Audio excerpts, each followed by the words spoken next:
செய்திகள் தொடர்கின்றன. முதலமைச்சர் விஜய் குறித்து சர்ச்சைக்குரிய வகையில் பேசியதாக பதிவு செய்யப்பட்ட வழக்கில் சட்டமன்ற எதிர்க்கட்சித் தலைவர் உதயநிதி ஸ்டாலினை போலீசார் கைது செய்தனர். காவிரி நீர் விவசாயிகள் பிரச்சினை மற்றும் மேகதாது அணை விவகாரம் உள்ளிட்ட கோரிக்கைகளை வலியுறுத்தி தஞ்சையில் திமுக சார்பில் ஆர்ப்பாட்டம் நடைபெற்றது. இதில் பங்கேற்று பேசிய சட்டமன்ற எதிர்க்கட்சித் தலைவரும் திமுக இளைஞரணி செயலாளருமான உதயநிதி ஸ்டாலின் முதலமைச்சர் விஜய் குறித்து சர்ச்சையை ஏற்படுத்தும் வகையில் கருத்து தெரிவித்ததாக கூறப்பட்டது. இதையடுத்து தாவேக மகளிர் அணி சார்பில் அளித்த புகாரின் பேரில் தஞ்சை போலீசார் உதயநிதி ஸ்டாலின் மீது 9 பிரிவுகளின் கீழ் வழக்கு பதிவு செய்தனர். இந்த வழக்கின் அடிப்படையில் தஞ்சை போலீசார் இன்று காலை சென்னை நீலாங்கரையில் உள்ள உதயநிதி ஸ்டாலினின் இல்லத்துக்கு சென்று விசாரணை நடத்தினர். பின்னர் அவரை கைது செய்து மேலதிக விசாரணைக்காக தஞ்சைக்கு அழைத்து சென்றனர்.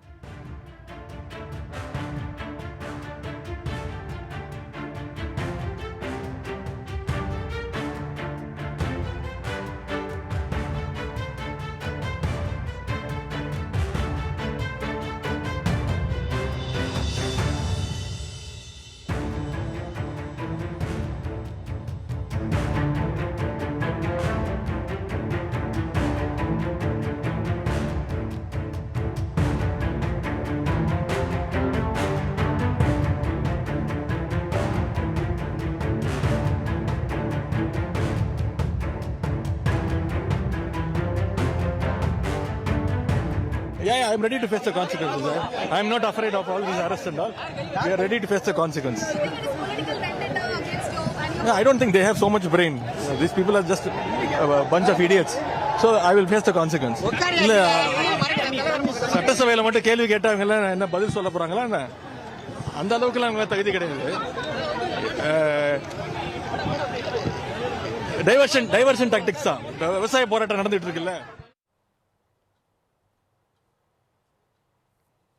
இதுகுறித்து தகவல் வெளியானதும் உதயநிதியின் இல்லம் முன் திமுக நிர்வாகிகள் மற்றும் தொண்டர்கள் திரண்டனர்.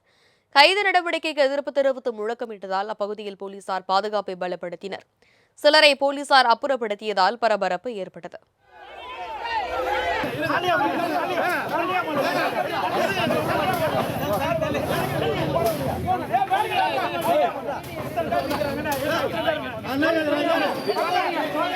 இந்த ரோட்ல விசா வாங்கணுமா? இது பாகிஸ்தானா? இது எங்களே உள்ள விட மாட்டீங்க? எங்களை சேர்த்து அரெஸ்ட் பண்ணீங்க.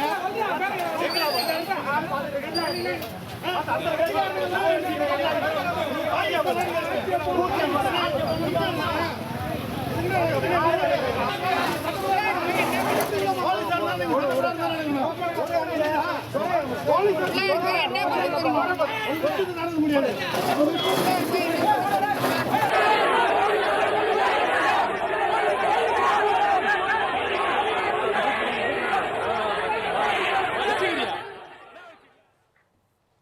இதற்கிடையே உதயநிதியின் பேச்சு பெண்களை அவமதிக்கும் வகையில் இருந்ததாக கூறி தேசிய மகளிர் ஆணையத்திலும் தாவேக சார்பில் புகார் அளிக்கப்பட்டுள்ளது. மேலும் இந்த விவகாரத்தை கண்டித்து தமிழகத்தின் பல்வேறு மாவட்டங்களில் தாவேக மகளிர் அணி சார்பில் ஆர்ப்பாட்டங்கள் நடைபெற்று வருகின்றன.